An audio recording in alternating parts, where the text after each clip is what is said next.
नमस्कार twinkle kitchen को आपण मानक स्वागत। एबे वर्षा दिने बहुत भल कांकड़ मिलूची। मुझे कांकड़ रे गोटे सहज आ स्वादिष्ट रेसिपी बनैबी जहाकू आपण बहुत सहज रे आ कम समय रे प्रस्तुत करी पखाल भात गरम भात सहित खाई परिबे। जहाकू कांकड़ पसंद नहीं सेमानकू भी भल लागिबो। जदि आपण कांकड़र से गोटे प्रकार तरकारी खाई खाई बोर हो गले आ कांकड़े किसी टेस्टी आ नुआ खाइबा चाहूँगी ताहले ए रेसिपी को शेष पर्यंत देखंतु। कांकड़ आलूर यही रेसिपी पाई मुझे किसी कांकड़ आउ आलू को काटिकी नहीं। कांकड़ आलूर क्वांटिटी आपण हिसाब रे कम बेसी करि परिबे। मैं आपण को देखा दूची मु कांकड़ को किपरि भाबे काटिकी नहीं। मु प्रथमे कांकड़र ऊपर पट मुंड आ तल पट मुंड को काटिकी बाहर करदेली। तापरे कांकड़ को मुझे पतला पतला आ गोल गोल करी काटिकी नहीं। आपण जेते पतला पारिबे सेते पतला करी कांकड़ को काटिकी नेबे। आपण चाहिले कांकड़र ऊपर स्किन को टिके लाइटली पील करके भी नहीं पारिबे। मैं गोटे मीडियम साइज आलू नहीं। आलू को भी मैं एमती गोल गोल करी पतला पतला करी काटिकी नहीं जाऊँगी। आपण चाहिले आलूर ऊपर चोपा को छड़े आलू को एमती गोल गोल करी काटिकी नहीं पारिबे। कांकड़ आलू को गोल गोल करी काटिला परे मो कांकड़ आउ आलू को भल भाबे धोईकी नहीं जाइछि। मु आपन को गोटे छोट रिक्वेस्ट करुछि, जदि आपन को एही रेसिपी भल लागिबो ताला को लाइक करिवे, आपन को सांग मानक सहित शेयर करिवे। जदि एपर्यंत मो चैनल को सब्सक्राइब करि नाहंती ताले सब्सक्राइब करबा को जमार भूलिबेनी।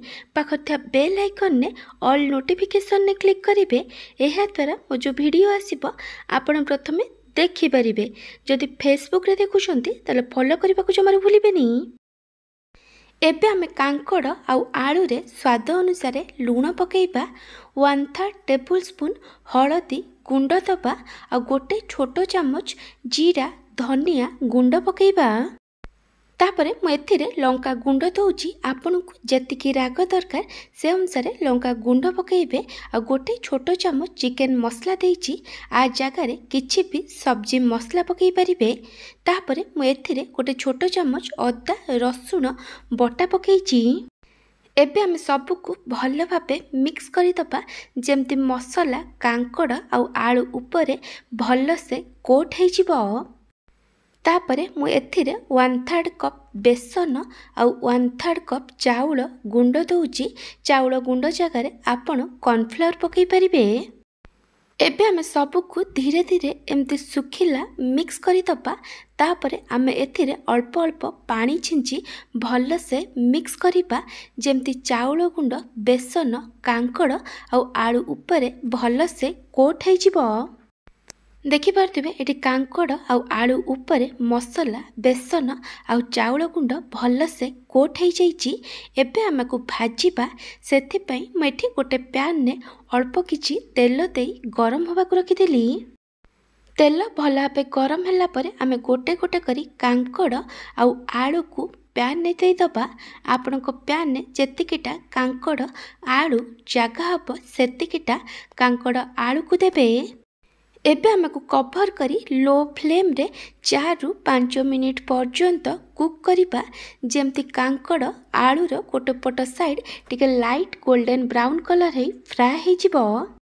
एठी 4 रु 5 मिनिट परे मु घोड़नी काढ़ी देइची। एबे हमें धीरे धीरे की कांकड़ आउ आलू को लेउटेई दबा। देखि पारथिबे आर गोटे पट साइड एठी भल से फ्राए हे जाइची। सब कांकड़ आलू को लेउटेला परे आमे को कवर करी आउ थरे लो फ्लेम रे 4 रु 5 मिनिट पर्यंत कुक करिबा जेमती कांकड़ आउ आलू भल भाबे सिझी जिवो। 4 रु 5 मिनिट परे मुझे घोड़नी काढ़ी देइची। मुझे आपन को देखै दउची एठी आलू आउ कांकड़ भल भाबे सिझी जाइची। एबे आमे कांकड़ आउ आलू को लेउटेई लेउटेई हाई फ्लेम रे 1 रु 2 मिनिट पर्यंत फ्राए करिबा जेमती आर दी पट साइड टिके क्रिस्पी हेई फ्राए हेइ जिवो। एबे आमे को कवर करिबानी। एटी कांकड़ आलूर दी पट साइड भल भाव फ्राए हो जाइए। एबे आमे को गोटे प्लेट रे काढ़ी दबा। एमती भावे आमे बाकी सबू कांकड़ आलू को फ्राए करके नहीं जिबा। मेठी आपन को आउ किछि कांकड़ आलू को भाजिकी देखाई दउची।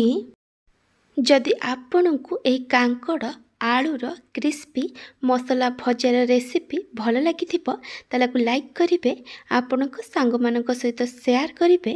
जदि एपर्यंत मो चैनल को सब्सक्राइब करि नाहंती ताले सब्सक्राइब करबा को जमार भूलिबेनी। पाखर थिया बेल आइकन ने ऑल नोटिफिकेशन ने क्लिक करिवे। एहा द्वारा मो जो वीडियो आसीबो आपण प्रथमे देखि परिबे। जदि फेसबुक रे देखुचंती ताले फॉलो करबा को जमार भूलिबेनी। Thank you for watching.